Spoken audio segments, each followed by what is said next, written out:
Hi guys! For today's video ay magluluto ako ng tada! Pasta na may tada! Sardinas na may Spanish style sardine. So, ito kasi request ni Kuya nung isang araw pa. Eh, hindi kami nakakabili ng ganito. So, kahapon nung isang araw lang ako nakabili. At dahil matagal na nga ang request ito ni Kuya, ay lulutuin ko na siya ngayon. So, tara guys, magluto na tayo! So, bago tayo magluto guys, ay tanggalin muna natin ito. Bubuksan muna natin yung ating sardinas.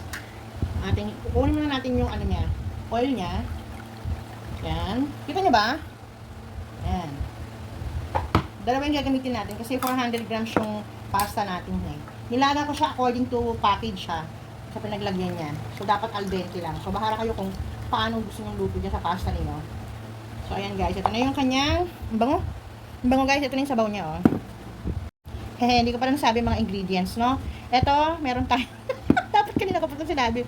Ito nga yung sardina, yung ating bida, yung Spanish style na sardines. Tapos, meron ako ditong, wait nga.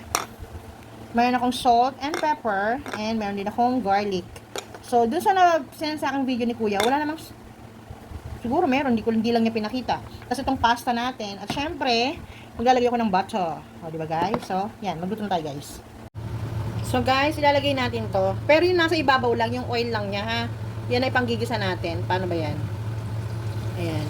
Tapos, ilalagay ko na yung ating butter. Yung butter natin, konti lang guys. Ayan lang, oh. Hinaan ko lang yung apoy, ha? Hintayin muna natin malusaw yung ating butter. So, guys, habang hinihintay natin malusaw yung ating butter, ay ilalagay ko na yung garlic. Yan, para sabay na sila maluto at malusaw yung butter. So, tama lang yung lakas ng apoy natin, ha? Para hindi masunog yung butter. Tapos, guys, lalagyan na natin yung sardines. Ang bango, guys. Diba? Durugin natin siya. Pero, depende sa inyo. Kung gusto niyo may chunk-chunk na mga sardines, pwede naman.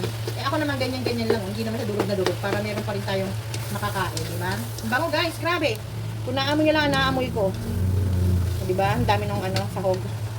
Tapos guys, titimplahan ko na siya ng, nakita mo to, diba? Nakita nyo? Hindi ko lalagay lahat yan ha. Kasi, wala lang. Ayoko nang ilagay lahat. Bakit ba? And then, itong salt, hindi na rin natin lalagay lahat to. Dahil may timpla na yung ating sardinas. Yung ating Spanish sardines. Nabubulol ako doon. And then, ilalagay na natin yung sabaw niya. Yan. Kukuluin lang natin yan guys bago natin ilagay yung pasta. Guys, titikman ko. Guys, ang sarap. Promise. Alam nyo, ako lang, nasusunod. Ang papartner ko dito, kanin. Hindi ko nalalagay yung pasta, kanin na lang. Ang sarap guys. Promise. So, bago pa natin maiulam sa kanin, ilalagay ko na yung ating pasta. So guys, lalagay ko na yung pasta natin. Ayan. 400 grams lang yan guys. O baka sabihin nyo kulang yung hindi siya kulang. Huwag kayong dyan. Sakto lang yan. O diba? So hahaluin lang natin mabuti. Ang sarap guys, oh. Tapos guys, ito, nilagyan ko ng tubig. Siguro mga 1/4 na tubig. So itong isang lata pa nilagyan ko. Ayun na, meron pang carrots. Lagay natin. Sayang kasi guys, pagka hindi natin kinuha yung natitirang flavor dun sa lata. Ang sarap guys. Ay, wala, natapon. O diba, matutuwa si Kuya. O diba, amoy amoy pesto. Ang sarap. Mabango.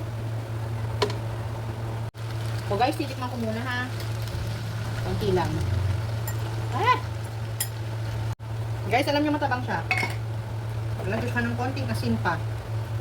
Hindi ko alam kung malulusaw to. Bahala na si Batman. Kasi matabang eh.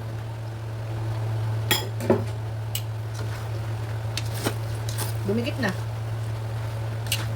So ayan guys, hahaluin ko lang to. Then papatayin na natin. Luto na to guys. Madali lang siya lutuin guys. Wala pang 5 minutes. Luto na siya. Okay. Ito na po ang niluto kong pasta. Sana nagustuhan nyo. Thank you for watching. Bye!